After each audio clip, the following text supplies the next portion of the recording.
이 시간에도 하나님의 은혜가 여러분과 함께 하시기를 주님의 이름으로 축원합니다. 주변의 분들과 한번 인사하겠습니다. 참 잘 오셨습니다. 은혜 받고 돌아가세요. 참 잘 오셨습니다. 은혜 받고 돌아가세요.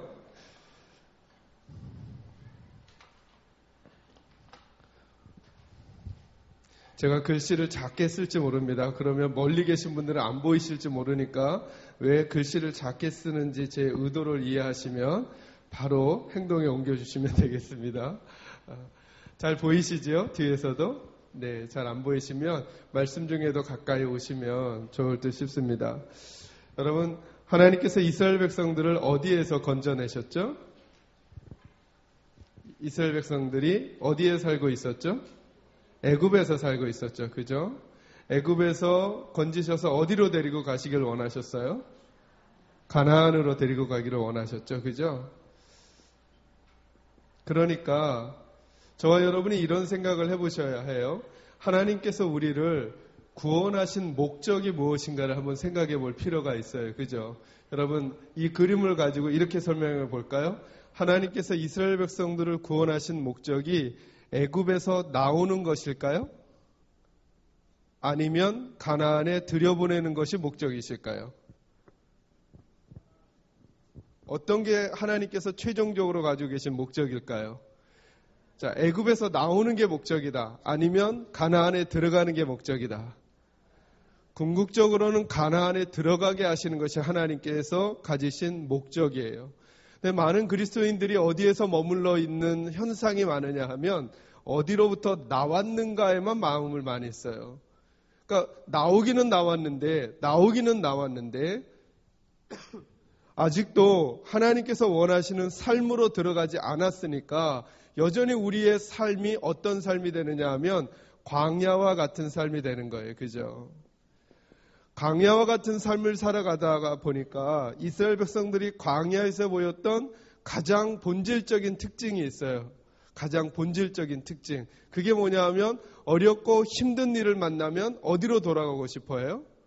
여러분 참 희한하죠? 어렵고 힘든 일을 만나면 하나님의 목적은 가나안에 데리고 가시는 것인데 이들은 계속 돌이키려고 그래요. 계속 돌이키려고. 여기가 죄의 종으로 살던 노예로 살던 곳이라고 하는 것을 알고 있음에도 불구하고 여기서 이 이스라엘 백성들이 어찌 살았어요? 종살이 하면서 살았잖아요. 자유의 몸으로 안 살고. 그래서 여러분 어떤 생각이 드나요? 저는 가나안이 가려져 있다고 해도 여러분 애굽이 날까요? 광야가 날까요? 여기가 날 것 같은데 이들은 어려움을 당할 때마다 자꾸 애굽으로 돌아가려고 해요. 왜 그러냐 하면 적어도 애굽에서는 무슨 문제를 해결해 주고 있었어요? 먹고 자고 입는 문제. 정말 영혼의 자유는 없지만 몸의 자유는 없지만 그 문제가 해결되니까 결국은 이 문제 앞에서 하나님의 꿈과 비전을 다 놓쳐버리고 살아가는 거예요. 근데 의외로 많은 그리스도인들도 예수를 믿고 여러분 여기를 통과했다라고 하는 건 뭐냐면 어제 제가 그려드린 세 가지 마음 그림 기억나시죠? 그죠? 사단의 나라에 속했던 사람이 본질적인 특징이 뭐라고요? 누가 안 들어와 있어요? 그러니까 애굽에 있는 사람들은 그리스도가 없는 거예요. 없는 사람들이에요. 광야에 있는 사람들은요. 그리스도가 계시는 거죠. 적어도. 그 그림으로 따진다면. 그죠? 그러니까 적어도 그 그리스도가 계신 사람들임에도 불구하고 지금도 우리 그리스도인들이 먹고 입고 자는 문제 때문에 자꾸 되돌아간단 말이에요. 이런 어려움이 있을 때마다 어떤 패턴으로요? 그 문제를 애굽식으로 해결하려고 세상 방법으로만 해결하려고 자꾸 돌아간단 말이에요. 그런 어려움이다. 내게 건강의 문제가 오고 물질의 문제가 오고 자녀가 속을 썩인다거나 무슨 문제가 있으면 다시 하나님께서 원하시는 방법으로 가려고 하는 게 아니라 다시 이쪽식으로 생각을 하고 행동을 하며 살아간단 말이에요. 그러니까 예수 믿는 사람과 안 믿는 사람이 겁한 차이가 안 나는 거예요. 근데 문제는 뭐냐면 이거예요. 문제는 정말 하나님이 저와 여러분을 부르신 그 믿음의 삶이라고 하는 게 그 정도로 끝나는 거냐는 거죠. 그 정도로 끝나는 것이라고 한다면 저는 이런 생각이 드는 거예요. 하나님께서 뭐 이렇게 굵은 이 성경책에다가 하나님의 마음을 이렇게도 많이 담아 놓으시고, 저는 이런 생각이 드는 거예요. 하나님 왜 이렇게 길게 쓰셨을까? 여러분, 복음이나 이 내용들을 설명하면 하잖아요. 범죄하고 살아가던 우리들을 예수님을 보내셔서 구원하시길 원하시고, 구원받은 우리들이 말씀 생활 잘하다가 천국 가길 원하시잖아요. 이거 A4 용지 한 장 정도면 되지 않을까요? 아니, 조금 길게 해서 A4 용지 10장이면 되잖아요. 그죠? 10장이면. 근데 왜 이렇게 많은 글들을 써놓으셨을까요? 그건 하나님께서 저와 여러분에게 해주고 싶은 말씀이 너무 많은 거예요. 해주고 싶은 말씀이. 그냥 예수를 믿어 구원을 받았다라고 하는 요 상태에서 끝나는 게 아니라 하나님이 저와 여러분을 어디론가 꼭 데리고 가고 싶으신 그 나라가 있단 말이에요. 그리고 그 삶을 예수 믿는 이 땅에서도 누리며 살아가기를 원하시는 마음이 하나님에게 있다는 거죠.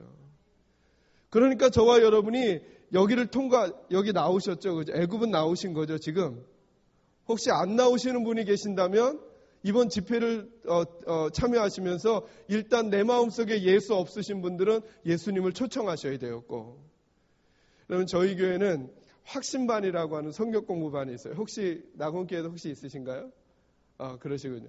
저희 교회 확신반은 어떤 반이냐면 4시간 동안 이루어지는데요. 첫째 시간은 1시간 동안에 꼭 예수님의 복음에 대해서만 1시간 동안 설명해요. 복음에 대해서. 그리고 마지막에 구원 초청을 해요. 그런데 이걸 누구에게 하느냐 하면 우리 장로님들부터 시작해가지고 지금 전부 다 거의 다 했어요. 그리고 새가족들도 오시면 무조건 저희 교회는 다른 교회에서 목사님들도 이렇게 기관 목숙회 하시는 목사님들 여러 분 오시고 신방전사회 하시던 분들도 오세요. 그러면 그분도 확신반은 참여하셔야 돼요. 왜냐하면 제게 가진 생각이 있기 때문에 그래요. 여러분, 직분을 맡았으면 무조건 구원받은 사람일까요? 어떻게 생각하세요? 직분을 가지고 있는 분은 무조건 구원받았을까요? 안 되죠. 구원은 뭘로만 받아요? 믿음으로란 말을 조금 더 우리가 그렸던 그림으로 따지면 마음 안에 누가 계셔야 돼요? 예수님이 계셔야 돼요. 그러니까 예수님 안 계시면 목사도, 예수님 안 계시면 전도사님도, 예수님 안 계시면 장로님도, 예수님 안 계시면 교회 50년 다녔어도, 예수님 안 계시면 교회 일 열심히 했어도 그는 아직 어느 나라에 속한 사람이에요? 사단의 나라에 속한 사람. 다시 말하면 애굽에 속한 사람이라는 거죠. 이 사람 마음속에는 예수님이 안 계시니까.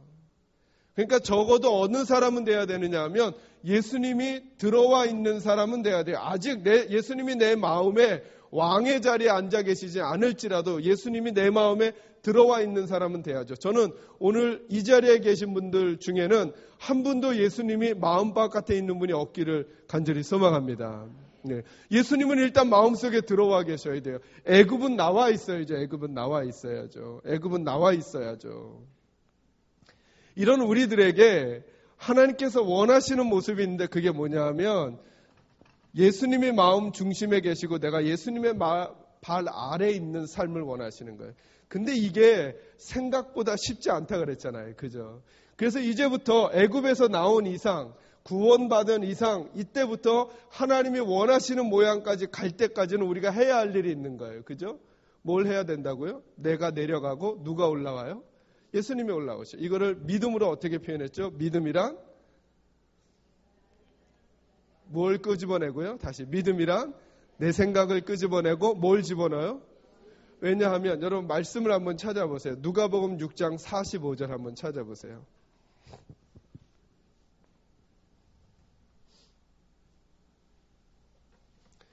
찾으신 분이 페이지수를 먼저 알려주실래요? 네? 누가복음 6장 45절. 몇 페이지죠? 90페이지? 68페이지? 네, 다 찾으신 것 같아요. 많으시니까 같이 읽겠습니다. 시작.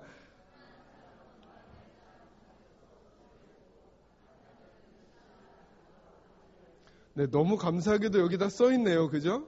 네, 같이 읽겠습니다. 시작. 선한 사람은 마음에 쌓는 선에서 선을 내고 악한 자는 그 쌓은 악에서 악을 내나니 이는 마음에 가득한 것을 입으로 말함이니라. 아멘.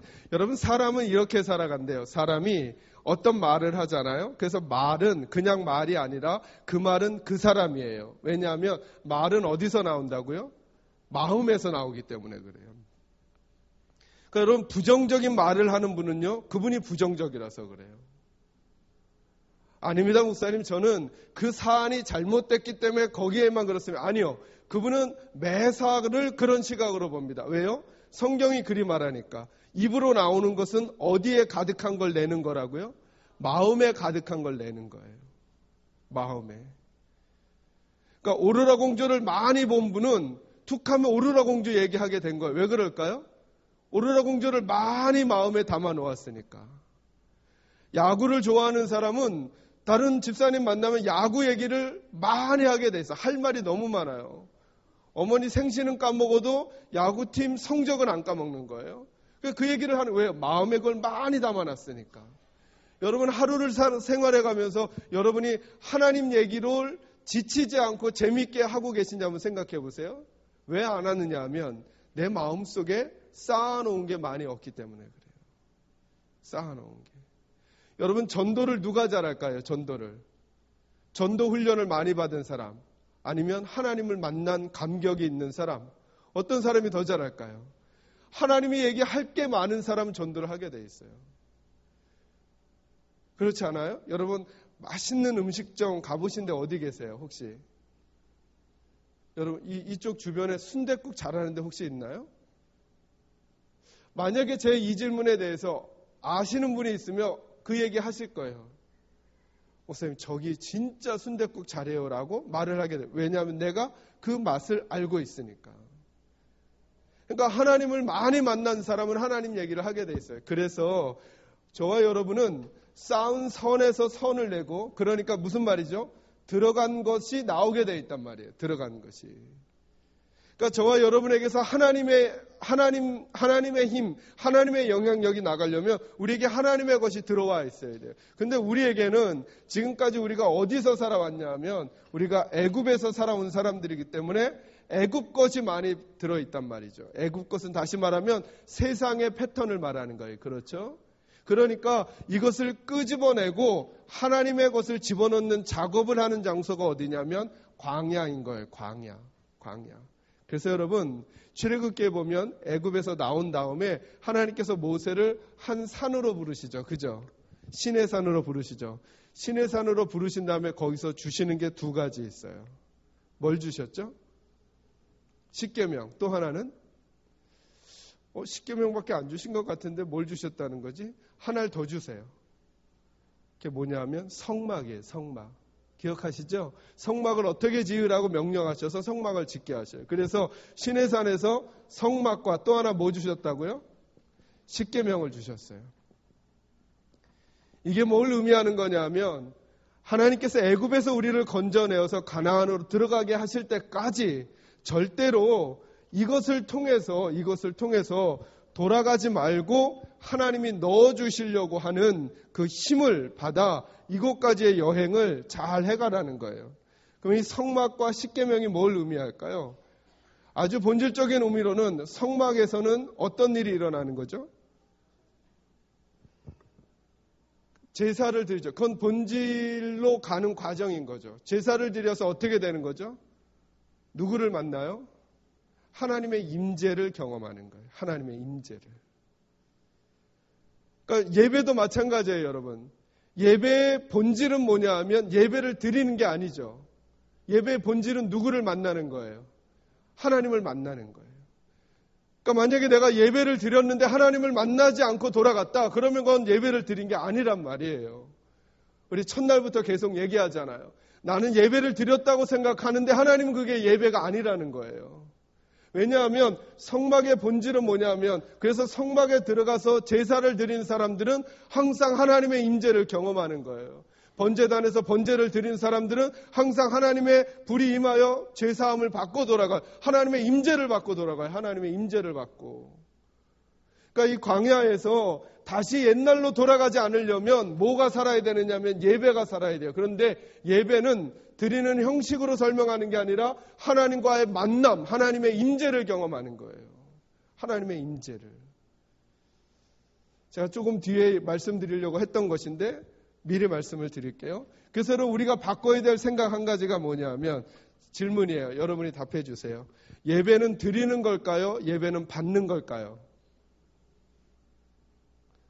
그냥 막 대답하시면 막 틀릴지 모르니까 생각하시면서 옆에 사람이 뭐라고 하나 눈치 보면서 은근슬쩍 얼버무리세요. 그래야 틀려도 틀린 게 아닌 게 될 수가 있어요.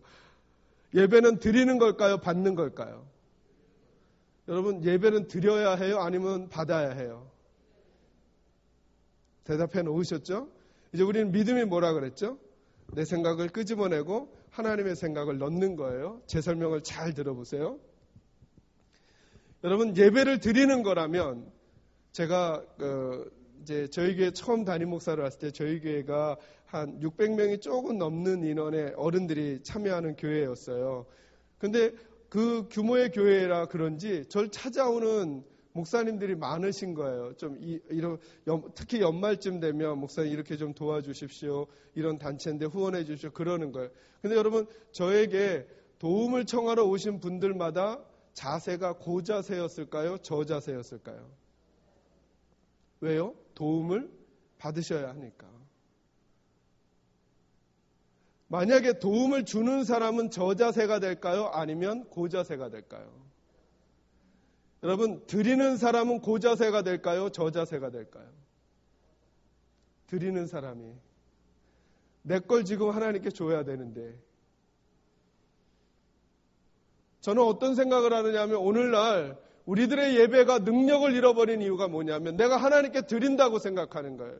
나 주일날 바쁜데 요 시간 떼서 내가 하나님께 드린다는 거예요, 지금. 그러니까 내가 당당하죠. 내가 떼서 드리니까. 그리고 드리고 돌아가니까 더 채워진 게 아니라 드리고 돌아가니까 갈 때 더 허전한 생각들이 많은 거예요.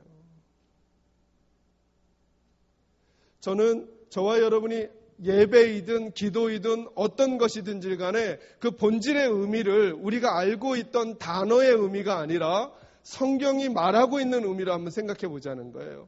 여러분, 예배라고 하는 게 뭐예요? 하나님을 만나는 거잖아요. 그럼 여러분, 성경을 한번 잘 살펴보세요. 물론 하나님 앞에 예배를 드린다는 개념이 뭔지 이해하고 한 번 더 설명하자는 거예요. 하나님을 만난 사람들에게 나타난 결과가 있어요. 항상. 그게 뭘까요? 여러분, 시내산에 모세가 하나님을 만나러 올라갔죠. 그죠? 하나님을 배웠죠. 하나님 만났죠. 그죠? 하나님을 만나는 게 예배의 본질이잖아요. 만나고 나니까 모세에게 생긴 일이 뭐죠? 하나님께로부터 뭔가가 주어지잖아요. 하나님께로부터 뭔가를 받고 내려오잖아요. 받고. 여러분, 삭개오가 예수님을 만나러 갔어요. 여러분, 이건 예배행위예요. 예배행위.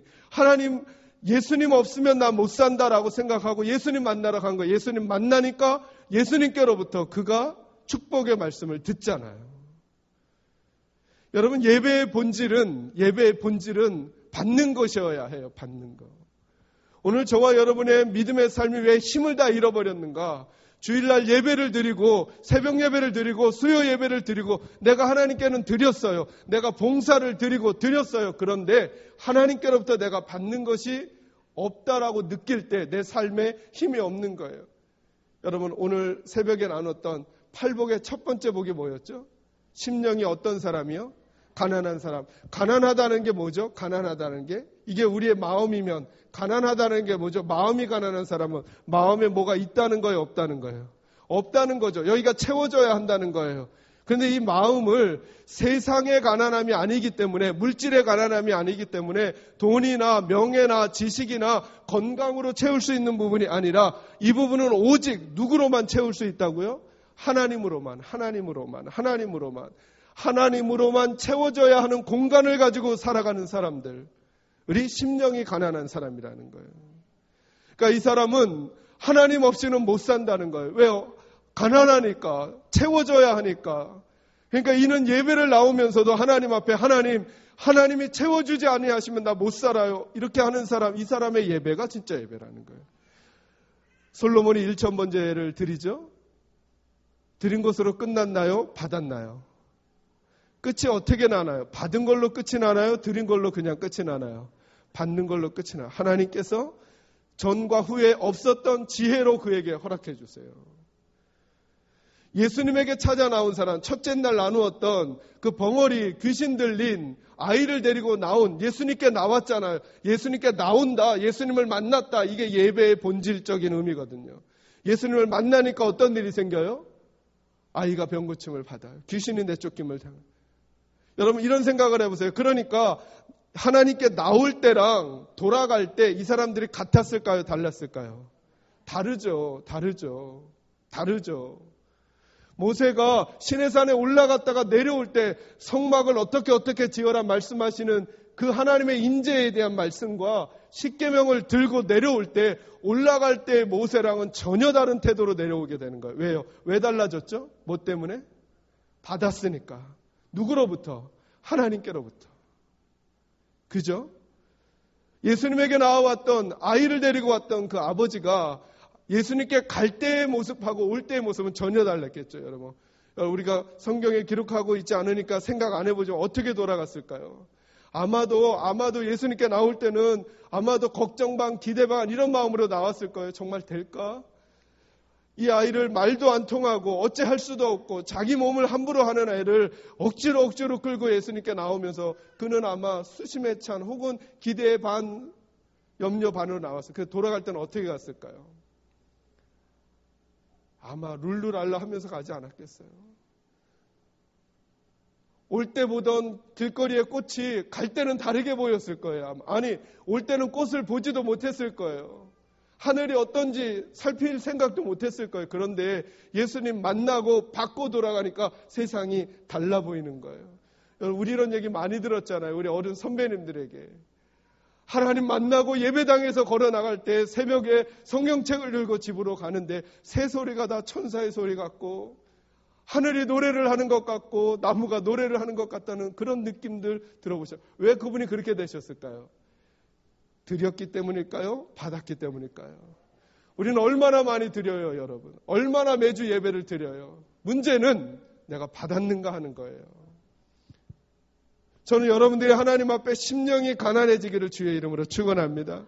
하나님 앞에 예배할 때마다 하나님이 안 채워주시면 전 못 살아요. 여러분 한 곡의 찬양을 해도 한 번의 기도를 해도 그래서 여러분 기도도 창자를 꺼내는 것이어야 하는 거예요. 기도를 드렸다라고 하는 게 하나님 앞에 상급이 되는 게 아니에요. 그죠? 그래서 저는 우리의 인생의 복이 여기에 있다고 생각해요. 우리가 하나님께 얼마나 많이 드렸는가. 아니요. 저와 여러분은 원래부터 하나님께 드릴 게 없는 사람들이에요. 오늘 성가대 찬양 너무너무 귀하잖아요. 그죠? 여러분 만약에 하나님께서 진짜 잘하는 노래를 들으시려면 우리 여전도의 찬양을 들으시는 게 나을까요? 아니면 우리 한국 오케스트라 심포니의 연주를 담은 CD를 아주 음향 좋은 스피커로 틀어놓는 게 훨씬 나을까요? 어떤 게 나을까요? 어떤 게 더 잘할까요, 여러분? 그래도 우린 성가대가 잘한다고 해줘야 되는 거 아닌가요? 그러나 그냥 실력으로만 따져 어떤 게 더 나은가요?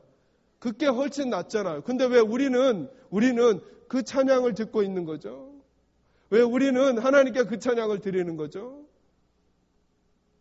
여러분, 하나님을 우리가 감동시킬 수 없어요. 우리가 한 어떤 것으로도. 여러분, 우리가 만들어 놓은 어떤 건물로도, 우리가 만들어 놓은 어떤 프로그램으로도 하나님이 하신 것에 비하면 아무것도 아니죠. 여러분, 하나님이 만들어 놓으신 이 우주 만물을 보세요. 그분은 말씀만으로도 이 아름다움을 만들어내실 수 있는 분이에요. 여러분, 그 어떤 인간들이 한 노래가 여러분, 하나님이 만들어 놓으신 계곡 물소리와 바람 소리와 빗소리와 그리고 새 소리를 이겨낼 수 있겠어요. 그 아름다운 소리들을. 그걸 만들어내시는 분이 저와 여러분의 노랫소리에 감동을 한다는 건 이건 말도 안 되는 일이에요. 우리가 그걸 드렸다고 하나님 앞에 우쭐할 수 있을까요? 아니죠. 하나님은 저와 여러분이 한 어떤 것에도 감동받지 않아요. 단 하나님은 저와 여러분에게 감동받으세요. 이 말을 잘 이해하세요. 우리가 하는 어떤 것에 하나님이 감동을 받으시는 게 아니라 하나님은 우리 때문에 감동받으시는 거예요. 그냥 어떤 우리요? 하나님, 전 하나님 없이 못 살아요. 전 하나님 없이 못 살아요. 그 사람이 심령이 가난한 사람이에요. 이 사람이 드리는 예배, 이 사람이 드리는 기도, 그는 복을 받게 될 것이에요. 어떤 복이요? 뭘 보게 될 거라고요? 천국이 그들의 것이 될 거라고요. 천국이. 천국이 뭐죠? 네, 죽어서 가는 곳이 천국일 수 있어요. 그러나 이 땅으로 여기로 보면 여기는 누가 다스리고 있던 곳이라고요? 사단이 다스리던 곳. 그런데 거기에서 하나님의 나라로 와서 여기는 누가 다스린다고요? 하나님이 다스리는 곳. 하나님이 다스리는 것을 경험하는 삶을 살게 될 거라는 거예요. 어떤 사람이요? 마음이 가난한 사람. 하나님 없이는 못 산다는 사람. 하나님에게서 시선을 떼지 않는 사람. 저는 우리 사랑하는 나금교회 식구들이 이런 분들이 되시기를 주님의 이름으로 축원합니다. 그래서 여러분, 저와 여러분이 하나님을 위해서 일하는 것도 매우 중요한데요.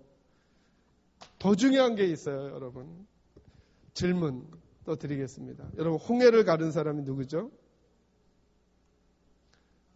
이제는 어찌 대답을 해야 되나 한 번 더 생각하게 되시죠, 그죠? 홍해를 가른 사람이 누구죠? 하나님이라고 대답하셨지만 우리 입에서 먼저 나오려고 했던 사람의 이름이 있죠. 누구죠? 모세. 맞아요. 우리는 홍해를 모세가 갈랐다고 생각해요. 그래서 이스라엘 백성들은 절대 누구 없으면 못 살까요? 이스라엘 백성들은 모세 없으면 못 사는 거예요. 왜요? 그들은 모세가 홍해를 갈랐다고 생각하는 거예요. 아, 그것도 이해가 돼요. 왜냐하면 홍해가 앞에 있고 중간에 모세가 있고 이스라엘 백성들이 뒤에 있는데 그 뒤에는 애국 군대가 쫓아오는데 이제 큰일 났어요. 근데 갑자기 모세가 팔을 내미니까 바다가 갈라지고 있는 거예요. 그러니까 뒷모습을 보고 있었던 이스라엘 백성들은 놀라는 거죠. 누구 보고 놀라는 거예요? 모세 보고 놀라는 거죠. 우와, 저 사람이 하나님의 능력을 행하네. 그러니까 이제 우리에겐 누가 없으면 안 돼요? 모세 없으면 못 살아요. 그래서 그들이 하나님께서 모세를 신의 산으로 부르셔서 40주야를 있게 하셨을 때 그들이 땅 밑에서는 뭘 만들죠? 우상을 만들어요. 왜요? 누가 없었습니까? 그 본문을 잘 읽어보세요. 모세가 없으니까. 모세가 없으니까. 하나님은 계시는데도 모세가 없으니까 안 되는 거예요, 그들은. 그런데 여러분, 반대로 이제 이렇게 생각해 보세요. 모세가 앞에서 홍해를 가르려고 하고 있어요. 그리고 뒤에는 이스라엘 백성이 있고 뒤에는 애국 군대가 있어요. 앞에는 홍해가 있어요. 카메라를 저쪽 홍해 건너편에서 찍을 거예요. 여러분 상상하세요. 홍해 건너편에서 그러면 누가 제일 먼저 보일까요? 모세가 제일 먼저 보이겠죠. 자, 모세가 홍해를 이렇게 보고 있다가 팔을 내밀었어요. 하나님이 시키는 대로.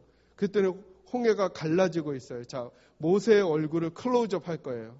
카메라로. 모세의 얼굴이 어땠을까요? 갈라지는군. 이랬을까요? 어떻게 됐을까요? 모세의 얼굴이.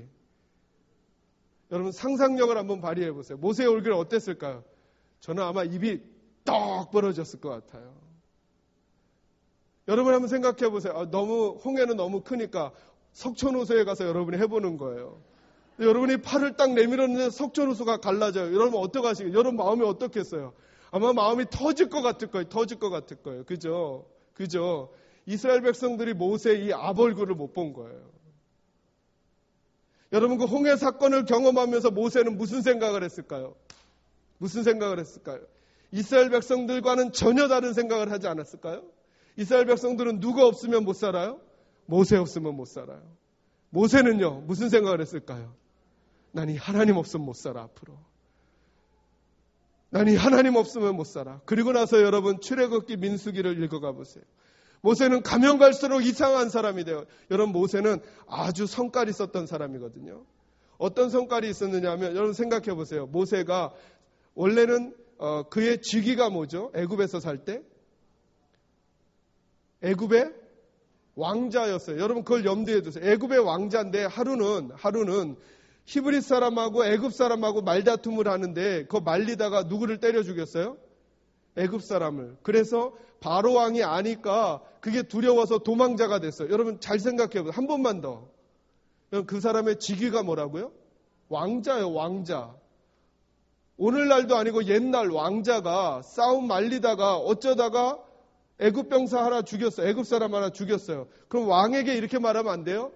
아버지, 제가 실수로 이 싸움 말리다가 얘를 어떻게 제가 워낙 펀치가 센지 툭 쳤는데 죽었네요. 야, 네가 그러면 되냐? 너 3일 동안 집 방 나오지 마. 버리야. 이러고 넘어가면 안 되나요? 왕자인데. 왜 모세는 바로 왕이 무서워 도망을 쳤을까요? 모세는 어려서부터 그의 마음속에 이스라엘 백성을 한번 하나님에게서 세워보려고 하는 야망을 그가 가지고 있었던 거예요. 나이 몇 살이에요? 40살에. 근데 그때 하나님이 안 도와주셨어요. 그래서 미디안 광야로 가서 몇 년을 보내요? 40년을 목동으로, 양치기로. 그런데 나이 80이 되었는데 모세가 나중에 시편에 쓰기를 인생의 연수가 70이요 강건하여도 80이라고 말했던 모세인데 그 나이 80이면 이제 인생을 정리해야 될 때라고 생각하지 않겠어요? 그래, 내가 예전엔 그런 꿈 하나, 하나님의 백성을 만들겠다는 꿈 하나 가졌는데 실패했어 라고 삶을 정리할 시간인데 그때 누가 부르셔요? 하나님이 부르시는 거예요. 그리고 어디로 가래요? 바로에게 가서 내 백성을 이끌고 나오라 말씀하시는 거예요. 그러니까 모세가 간대요, 안 간대요? 안 간대요. 그래도 하나님이 자꾸 가라고 하시는 거예요. 그래도 모세가 안 간대요. 안 간다고 하면서 핑계를 대요. 뭐라고 핑계 댔죠, 여러분? 나는 뭘 못한다고요? 그게 말이 돼요, 여러분? 모세가 지금 이렇게 말하는 거예요. 하나님, 나는 말을 못하니까 나 보내지 마십시오라고 지금 말로 누구를 설득하고 있어요? 하나님을. 모세는 말을 못하는 게 아니에요. 그는 마음에 가기가 싫은 거예요. 왜요? 왜? 가기가 싫은 걸 어찌할 수 있냐면 그 본문을 잘 읽어보시면 하나님께서 끝내 모세에게 화까지 내요. 왜 모세가 안 가려 했을까요? 하나님, 40살에 나 젊은 날에 나 잘 먹고 잘 살려고가 아니라 내가 나를 희생해서라도 이스라엘 백성 한번 세워보겠다고 한번 계획했던 그때가 있지 않습니까? 근데 그때 하나님 그냥 넘어가셨잖아요. 나 이제 40년 동안 뭔가 해보려고 애굽에서 배우고 내가 생각하고 계획 짰던 그 모든 것들을 통틀어서 일 한번 내려고 했을 때 하나님이 나 안 잡아주시더니 나 지금 40년 동안 저 지금 뭐 하고 살았는지 알아요?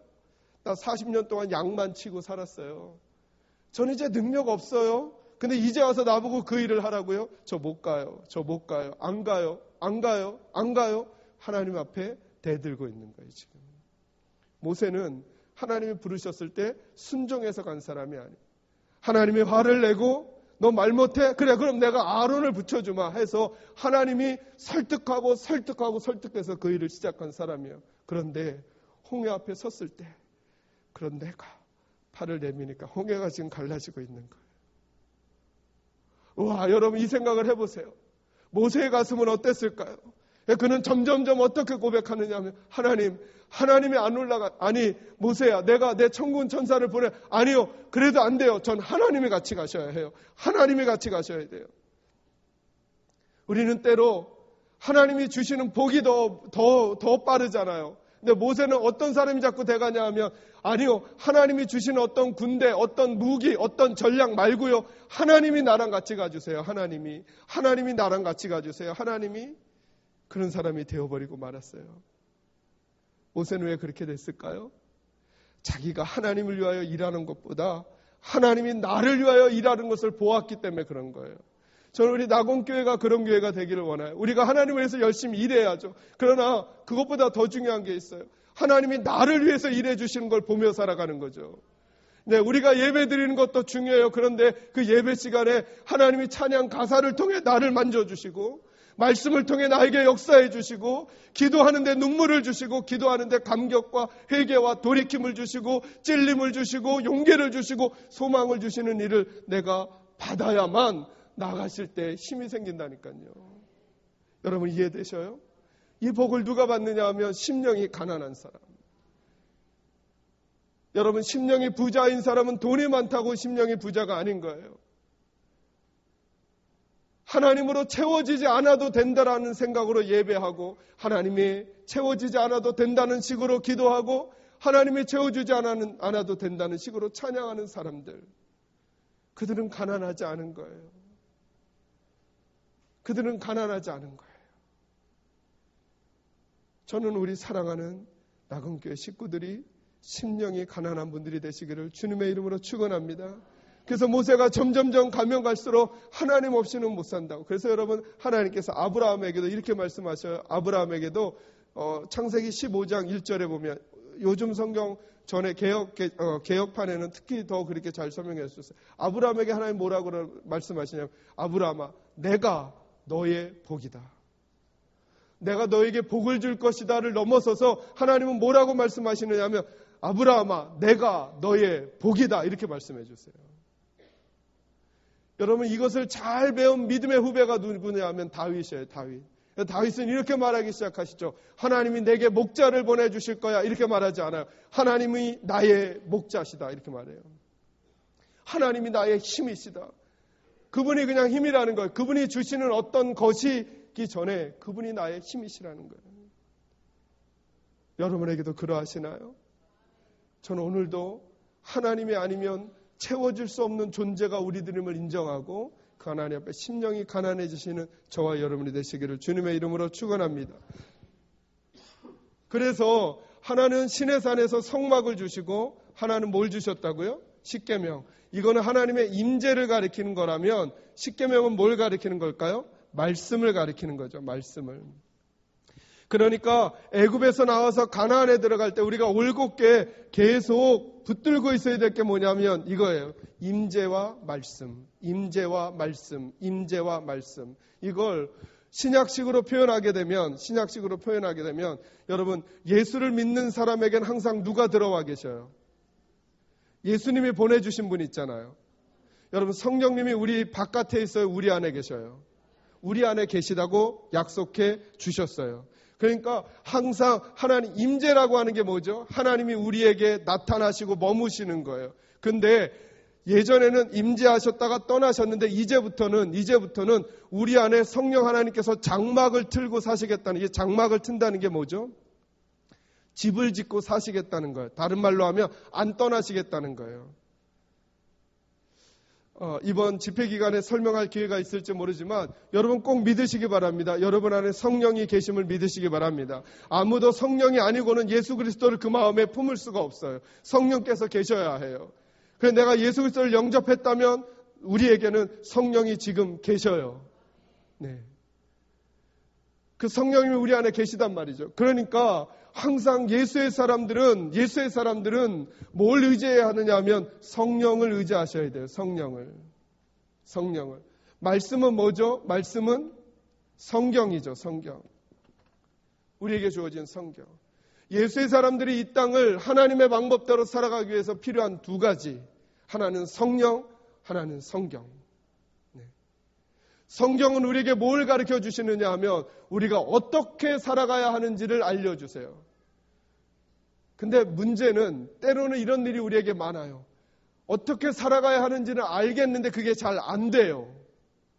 그때 성령의 임재가 필요한 거예요. 여러분, 다른 사람을 미워해야 될까요? 용서해야 될까요? 여러분, 성령님이 우리에게 알려주시는 게 너무 많아요. 기도만 하면 응답되는 게 너무나 많아요. 여러분, 기도해 보세요. 예배 시간에 10분 전에 올까요? 10분 늦게 올까요? 기도 한번 해보세요. 지금 마음속으로. 어떻게 말씀하시나?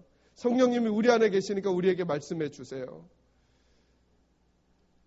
예배 시간에 좋을까요? 눈을 초롱초롱하게 뜰까요? 한번 여쭤보세요. 하나님 앞에. 어떻게 하라 그러실까요? 근데 이게 잘 안 된다는 거죠. 잘 안 된다는 거죠. 왜 안 되는가? 말씀은 듣기는 듣고 그 말씀을 내가 지키려고 하니까 내가. 우린 계속 지금 씨름하고 있죠. 내가 중심이 될 것이냐? 누가 중심이 될 것이냐? 하나님, 예수님이 중심이 될 것이냐? 여러분, 사역도 마찬가지예요. 사역도 내가 하잖아요. 내가 하면 다른 사람들이 인정해주고 칭찬해주고 알아줄 때는 힘이 나서 막 해요. 그런데 다른 사람이 딴지를 걸거나 비판을 하거나 혹은 평가를 하거나 뭐라고 하면 기분 나빠서 안 해요. 왜? 그건 내가 했던 거니까. 그러나 하나님이 하게 하시는 분은 특별히 사도 바울이나 하나님의 종들을 생각해 보세요.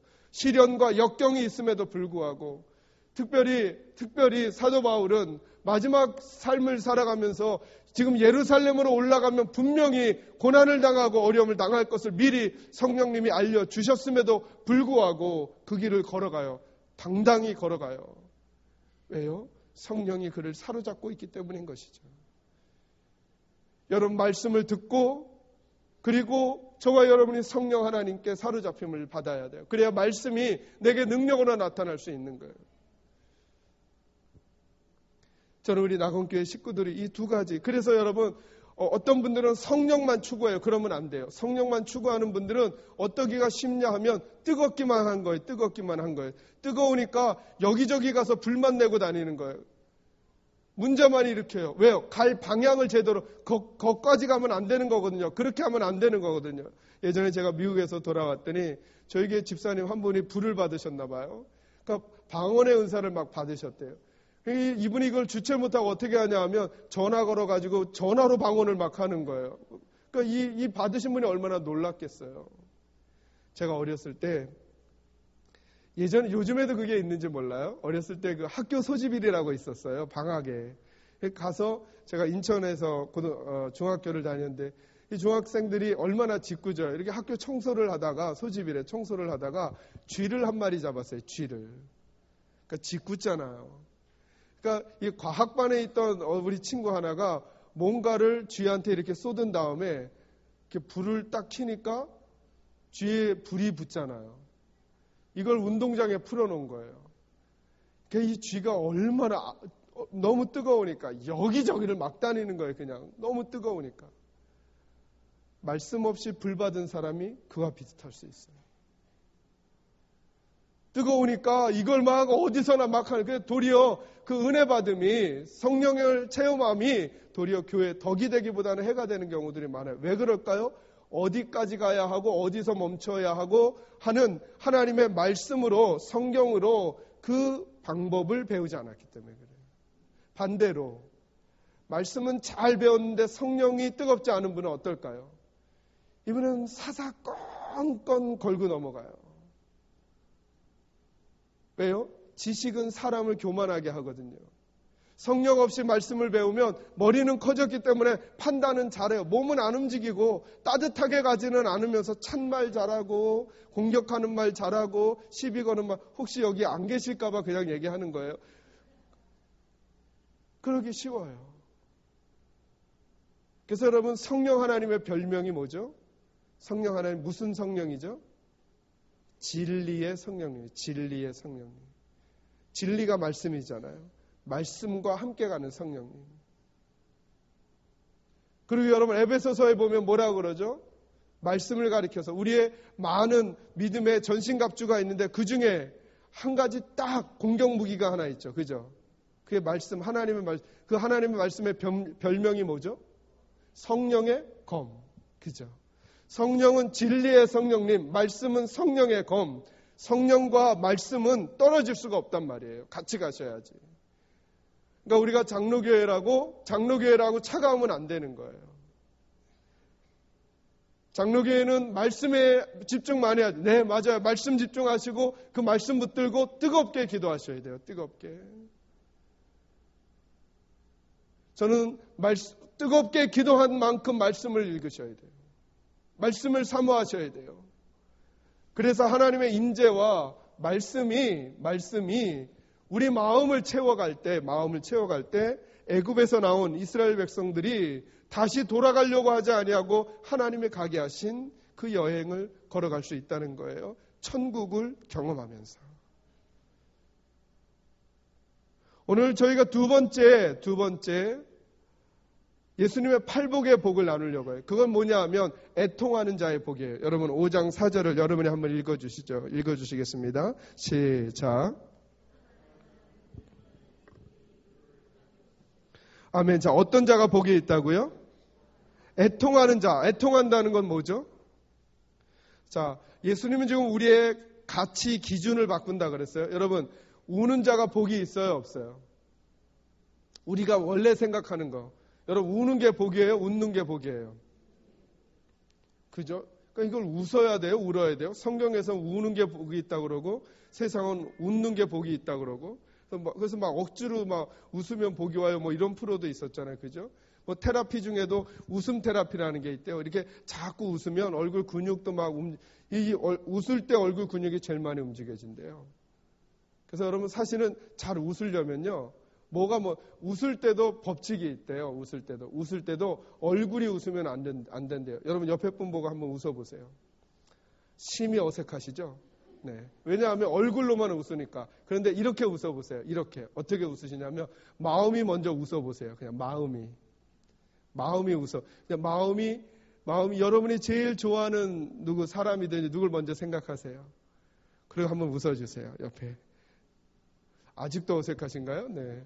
마음이 웃으면 얼굴이 웃을 수 있죠. 근데 어찌됐든지 간에 세상은 뭐라고 말하느냐 하면 웃어야 복이 온대요. 저희 아버님이 지금은 저희 교회 은퇴 장로님이 되셨는데요. 저희 아버님이 예전에 그 학교 수의 아저씨를 하셨어요. 그러니까 저희 집이 학교 안에 있었거든요. 근데 그 옆에 지금 우리 합동측 교단의 그 계산교회라고 김태일 목사님이 사역하시는 그때도 그 동네에서 가장 큰 교회 중에 하나였어요. 그 교회가 저희 집 바로 옆에 담벼락에서 얼마 안 된 저기 있었어요. 그때 저희 아버님이 예수를 안 믿으실 텐데 밤새도록 술을 마시고 막 그러시다가 요즘은 잘 안 그런 것 같아요. 예전에는 새벽 예배하며 그렇게 우는 분들이 많았어요.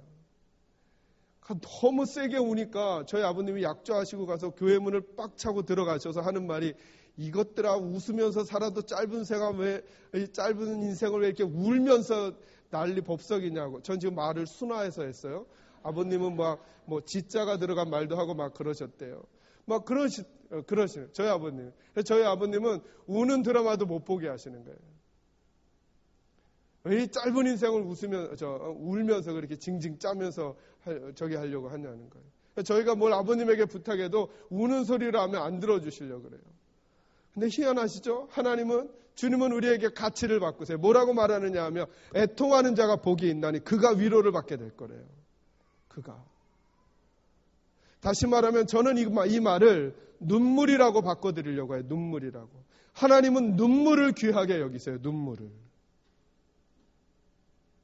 어찌 보면 오늘날 교회가 혹은 가정이 내가 얼마나 하나님 앞에서 눈물을 흘리는가 한번 생각해 보셔야 해요. 눈물이 사라져버리고 재미가 남아있고 눈물이 사라져버리고 그냥 웃기는 것만 남아있고 눈물이 사라져버린 그런 교회, 그런 예배, 그런 찬양, 그런 기도 어찌 보면 예수님이 가르쳐주신 두 번째 행복 가치와는 좀 다르다라고 하는 거예요. 그리고 봤더니 여러분 성경에는 눈물에 대한 이야기가 매우 많아요. 여러분 예수님도 눈물을 흘리셨어요. 그죠? 예루살렘을 바라보고 나사로의 죽음을 슬퍼하는 이들을 보고 예수님도 눈물을 흘리셨어요.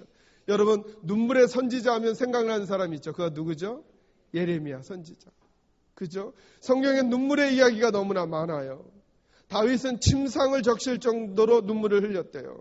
그래서 시편 6편 6절에 보면 눈물로 내 침상을 띄우며 이렇게 말했어요. 시편 39절 12절 말씀에 보면 내가 눈물 흘릴 때에 잠잠하지 마옵소서. 시편 56편 8절에 보면 나의 눈물로 주의 병을 채우소서 이렇게 말했어요. 여러분 한나는 사무엘상 1장 10절 말씀에 마음이 괴로워서 통곡하며 하나님께 기도했다 이렇게 말해요. 그죠? 하나님께서는 눈물을 중요하게 여기세요. 눈물을. 그리고 이것이 하나님의 백성의 천국 백성의 두 번째 가치라고 예수님 말씀하는 거예요. 그런데 누가 눈물을 흘릴 수 있을까요? 누가? 어떤 사람이 눈물을 흘리게 될까요? 여러분 이것은 사람들 앞에 난 슬픈 사람이야. 나는 일이 잘 안 되는 사람이야. 그래서 눈물을 흘리는 걸 말하는 게 아니에요.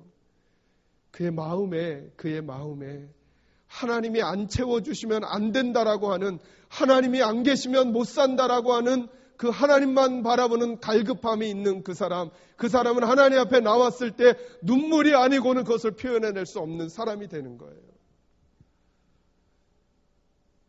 제가 이런 짓궂은 질문 한번 던져볼까요? 여러분은 눈물을 흘리며 하나님 앞에 기도한 게 언제신가요? 이러지 마세요. 오늘 새벽이요. 이러지 마시고요. 네. 내가 눈물을 흘리며 예배를 드려본 적이 언제인가? 내가 눈물을 흘리며 그 곡조와 멜로디가 감동스러워서가 아니라 그 하나님 앞에 아버지 하나님 앞에서 흘린 눈물이 언제인가? 하나님 없으면 안 되겠다라고 하는 그 갈급함과 그 통곡으로 하나님 앞에 납작 엎드려 눈물을 흘렸던 적은 언제인가? 여러분, 오늘 주님께서 말씀하십니다. 애통하는 자는 복이 있나니 그가 하나님의 위로를 받을 거라고 말씀하셨어요. 저는 우리 사랑하는 낙원교회가 주 앞에 눈물이 있는 교회가 되기를 주님의 이름으로 축원합니다. 여러분, 우리가 울 때 하나님이 움직이셔요. 우리가 울 때.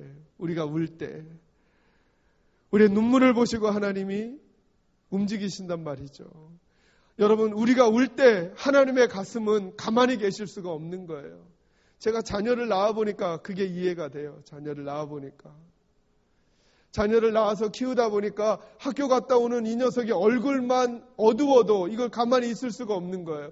혹시 이게 무슨 일이 있었나? 이런 생각이 자꾸 드는 거예요. 여러분, 하나님은 저와 여러분이 눈물을 흘릴 때 하나님이 일하실 수밖에 없어요. 하나님은 그냥 계실 수가 없어요. 우리를 너무나 사랑하셔서 아들 예수 그리스도를 주시고 우리를 값주고 사신 그분은 저와 여러분을 그대로 내버려 두실 수가 없어요. 여러분, 하나님을 사랑하세요? 하나님도 여러분을 사랑하실까요? 정말 믿으세요? 여러분이 이렇게 살아가셔도? 이 정도밖에 여러분 하나님께 몇 점짜리 정도 되세요? 점수를 한번 매겨보실까요? 여러분 하나님께 몇 점 정도 되세요? 난 그래도 하나님께 50점 이상 될 것 같다. 이런 분 혹시 계세요? 우리가 아니라는 걸 서로 증명해 주죠. 네. 여러분 하나님께 몇 점 정도 되세요? 아니 50점도 안 되는데 하나님 여러분을 사랑하실까요? 제가 쌍둥이를 낳아서 키우고 있다고 그랬잖아요.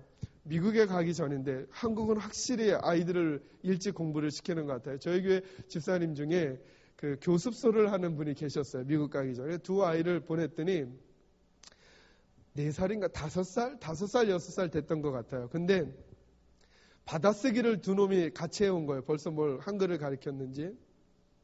근데 누가 쌍둥이가 아니랄까봐 두 놈이 공이 다 10문제 중에 2문제밖에 못 맞췄어요. 그래서 저는 생각했어요. 얘들이 엄마를 닮았나 보다. 이런 생각을 했어요. 근데 여러분 생각해 보세요. 얘네들이 100점 중에 20점밖에 못 맞았어요.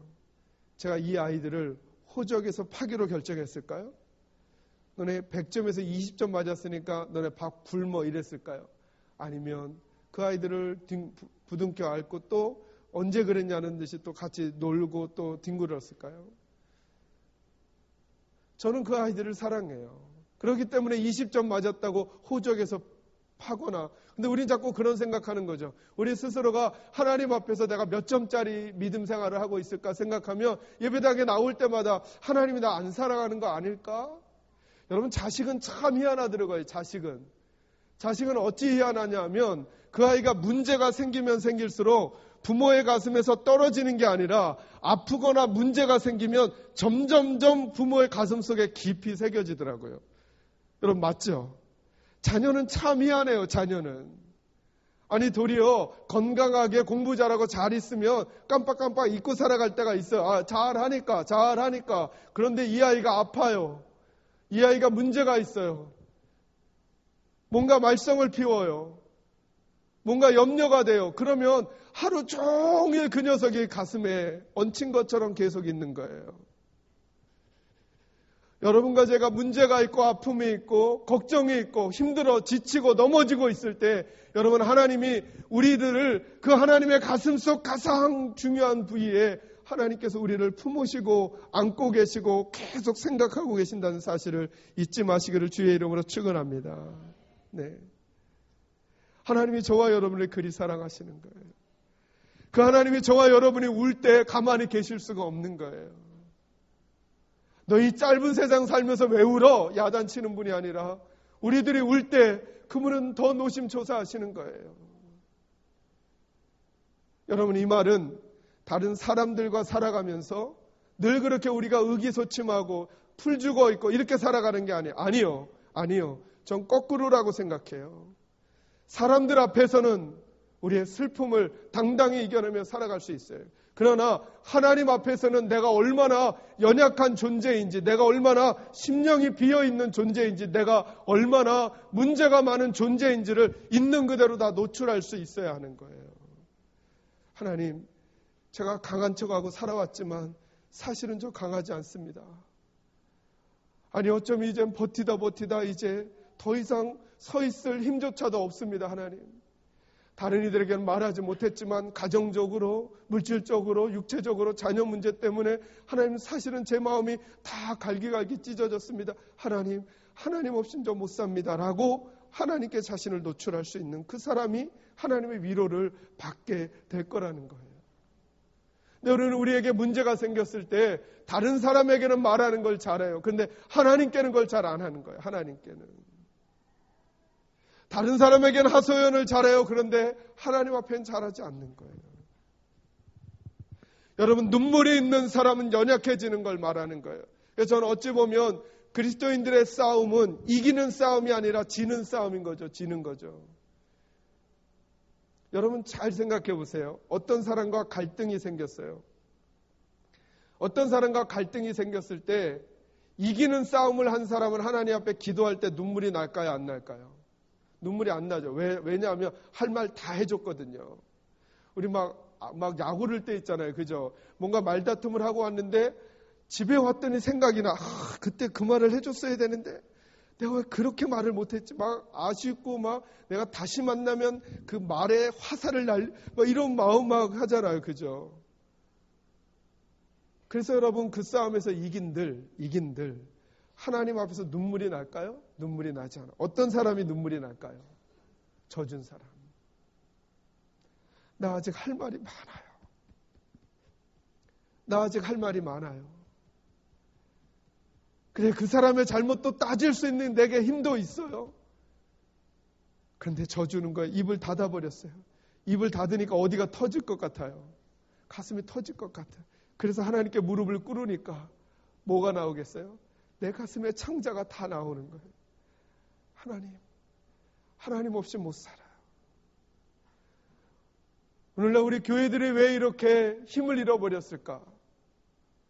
사람들에게는 말도 많이 하고 사람들하고는 다투기도 잘하고 사람들에게는 이기는 싸움을 하는데 하나님 앞에서 눈물 흘리는 영혼들이 줄어든 건 아닌가라고 하는 것이죠. 통곡을 하고 하나님 앞에 땅을 치고 하나님 우리 가정 살려주셔야 됩니다. 하나님 내 영혼을 살려주셔야 합니다. 하나님 내 자녀를 살려주셔야 합니다. 하나님 우리 교회를 살려주셔야 합니다. 하나님 우리나라를 살려주셔야 합니다. 라고 눈물 흘리며 기도하는 입술들이 줄어드니까 하나님의 위로를 경험하는 일들이 없어지는 것은 아닌가. 그러니 천국의 감격을 맛보는 영혼과 교회가 가정이 줄어들고 있는 것은 아닌가라고 하는 것이죠. 오늘 주님은 이렇게 말씀하세요. 애통하는 자가 복이 있다 말씀하세요. 저는 우리 사랑하는 낙원교회 식구들이 하나님 앞에 눈물을 가진 교회와 성도가 되시기를 주님의 이름으로 축원합니다. 여러분 비판은 어렵지 않아요. 사실은 비판은. 저는 우리 낙원교회가 그러면 무엇을 위해 울어야 할까? 첫째로는 나를 위해서 좀 울어야 할 것 같아요. 나를 위해서. 여러분의 자신의 영혼의 상태와 믿음의 모습을 보고 하나님 앞에서 한번 여러분을 잘 점검해 보세요. 내가 이리 살아도 되는가? 하나님이 내게 주신 은혜가 얼마나 큰데 내가 이리 살아도 되는가? 내가 이런 아빠로 있어도 되는가? 내가 이런 어머니의 모습으로 그냥 있어도 되는가? 내가 이런 부모의 모습으로 있어도 되는가? 내가 이런 자녀의 모습으로, 이런 성도의 모습으로 있어도 되는가? 제가 이런 생각이 들더라고요. 우리 아내를 닮은 20점 맞은 쌍둥이를 보면서 제가 무슨 생각했을까요? 제가 그 아이들을 사랑하니까 그래 밥 주고 같이 놀면서 그래 내일도 20점 맞아라 이런 생각할까요? 아니겠죠. 얘들아 괜찮아. 오늘은 20점 맞았지만 내일은 30점 맞아. 이런 기대가 제게 있을까요? 없을까요? 있겠죠. 그 다음 날은요. 40점 맞아다오. 그 다음에는요. 50점 맞아다오. 그래서 제가 교회에서 가능하면 잘난 손주를 두신 권사님이나 장로님하고는 잘 얘기를 안 하려고 그래요. 왜냐하면 잘못 건드리면 1시간 내내 그 얘기를 하려고 하는 거예요. 물어보지 않아도 할 판인데 손주 잘 지내죠? 이러면 큰일 나는 거 이제 그때부터. 뭐 상 받은 얘기부터 시작해가지고 기회는 이때다 하고 다. 이게 부모 마음이잖아요. 그죠? 이게 부모 마음이잖아요. 저는 하나님 생각해봐요. 하나님도 어떠실까요? 우리 낙원교회 자랑하고 싶으실까요? 자랑하고 싶으시겠죠. 세상을 향해 봐라 이들이 내 자녀란다. 이 자녀란다.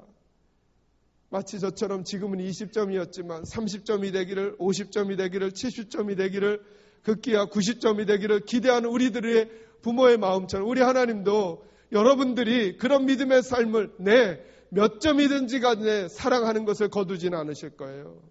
그러나 하나님의 기대가 있다는 사실을 잊지 마시기를 바랍니다. 그래서 여러분 나의 영혼을 점검하면서 하나님 앞에 눈물을 흘려보셔야죠.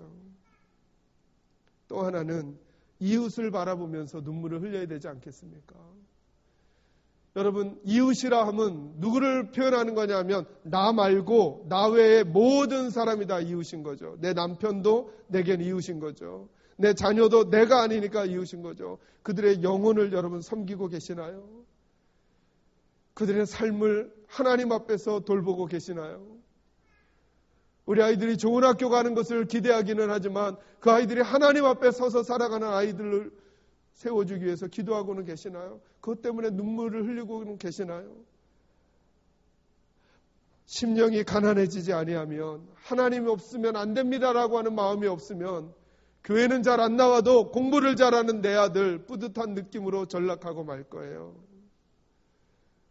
심령이 가난해져서 하나님 없이는 못 산다라고 하는 마음이 들 때 내 자녀와 우리 남편과 아내와 우리 부모와 우리 이웃을 바라보면서 하나님의 눈이 생기는 거예요. 하나님의 눈으로 그들의 영혼을 바라볼 때 그때 우리에게 눈물이 생기기 시작하는 것이죠. 여러분 우리 나라를 위해서 울어야 되지 않을까요? 여러분 나라는 지도자 한 명이 바뀌었다고 절대 바뀌지 않아요. 목사님 어떻게 그렇게 말씀하세요? 성경이 그리 말해요. 성경이 그리 말해요. 나라는 하나님이 붙들어 주셔야 바뀌는 거예요. 근데 여러분 오늘날 많은 우리 그리스도인들이 정치에 대해서 이렇다 저렇다 말은 하지만 그 나라와 위정자들과 우리나라의 문제들을 가지고 하나님 앞에 통곡하며 울고 있지 않은 것은 아닌가요 혹시? 우리가 울어야 하나님께서 움직이실 텐데 우리가 울어야 하나님의 위로가 이 땅 가운데 임할 텐데 우리가 눈물을 너무 많이 거두고 있는 것은 아닌가요? 저와 여러분이 주님을 위해서 울어야 하지 않을까요? 주님의 교회와 주님의 사역을 위해서 눈물로 섬겨드려야 되지 않을까요? 저는 그런 면에서 제가 저희 부모님이나 저의 모습을 살피면서 이런 생각이 드는 거예요. 가정에서 제일 가슴앓이를 많이 하는 사람이 누구죠? 애들이 많이 하나요? 부모가 많이 하나요? 가슴앓이를 많이 하는 사람, 가정을 어떻게 이끌어갈까로 부모가 많이 하잖아요. 그죠? 여러분 혹시 가정에 크나큰 경제 위기가 생기면 애들하고 모여서 회의하시나요? 얘들아 모여봐. 우리 요즘에 재정이 어려우니까 너네 학원 좀 끊어라. 너 이거 끊고 아빠는 테니스 회원권을 못 끊으니까 너희들이 끊어라. 이렇게 하진 않잖아요. 그죠? 가능하면 어떻게 해요? 가능하면 애들에겐 안 알리죠. 신경 안 쓰고 공부하게 하려고. 그리고 엄마 아빠가 밤새도록 고민하죠. 이거 어떡하지 여보? 어떡하지? 가슴앓이를 누가 해요? 부모가 해요. 저는 교회도 그렇다고 봐요. 교회도 누가 가슴앓이를 제일 많이 하실까요? 저는 목사님이라고 생각해요. 여러분이 아무렇지도 않게 생활하고 있는 그 시간에도 목사님은 24시간 일주일 내내 머릿속에서 교회가 떠나지 않고 성도들이 떠나지 않으면서 계속 생각하고 걱정하고 가슴앓이 해요. 그러니 그 다음에는 누가 가슴앓이를 많이 해야 될까요? 저는 장로님들이 많이 하셔야 한다고 생각해요. 장로님들이 어찌하면 성도님들이 더 복되게 믿음 생활을 할까? 편하게 믿음 생활을 할까? 교회가 더 아름답게 될까? 행복하게 될까? 장로님들이 더 많이 가슴앓이를 해야 돼요. 다시 말하면 더 눈물을 흘려주셔야 돼요. 권사님들이, 안수집사님들이 먼저 된 성도가 그래야 누가 행복해지느냐 하면 그래야 새 가족이 행복해져요. 그래야 믿음이 어린 사람들이 행복해져요. 그래야 어린 우리 후배들이 행복해지는 거예요. 저는 우리 낙원교회는 이런 믿음의 과정이 있기를 주의 이름으로 축원합니다. 제가 교회에서 보고 싶은 싸움이 있어요. 어떤 싸움을 보고 싶냐 하면, 여러분 교회는 어떠신지 모르겠어요. 여러분 식당이 6층에 있다고 그러시더라고요. 식당에서 식사할 때 줄을 서게 되죠. 그죠? 저는 식당에서 싸우는 일을 꼭 보고 싶다고 제가 우리 교회 성도님들에게 말해요. 어떤 싸움을 보고 싶냐 하면, 어른들은 아이들에게 너도 일로 나와. 우리가 먼저 서야지. 이런 싸움이 아니라, 얘들아, 니들이 더 할 일이 많으니 니들이 앞서서 먹어. 젊은이들은 그게 무슨 말이에요? 어른들이 먼저 드셔야죠. 이러다가 싸움 나는 거예요. 니들이 먼저 먹으라니까. 아니요, 여러분들 어른들이 먼저 하셔요. 이렇게 싸워야 되는데 우린 거꾸로 싸워요. 왜 내가 먼저 왔는데 뒤로 가라 그래요? 저 버릇이 없는 것들이 지들이 먼저 먹으려고 그래. 우린 이렇게 싸워요. 한번 거꾸로 싸워보는 게 어떨까요? 아니야, 집사님, 젊은 집사님 할 일 많으니까 빨리 먹고 가서 일해. 난 천천히 먹을게. 라고 어른들이 좀 양보해 주는. 그러나 반대로 우리 젊은 분들은 아니죠, 어르신 먼저, 권사님 먼저 드셔야죠. 권사님 먼저 드셔야죠. 그러면서 자리를 양보하고 뒤로 나올 줄 아는, 서로가 작아지는 싸움. 이게 하나님 없이는 못 산다라고 하는 가난한 심령을 가진 사람들이 하나님 앞에 그 애통하는 마음으로, 져주는 마음으로, 낮아지는 마음으로 하나님의 공동체를 이루어가는 모습이죠. 그때 그곳에 여러분 약속이 있다고 그랬잖아요. 팔복에는 항상. 그렇게 할 때 하나님의 위로가 임하는 거죠. 하나님의 위로가. 하나님이 그 교회를 만져주시고 그 공동체를 만져주시는 거죠. 저는 우리 낙원교회가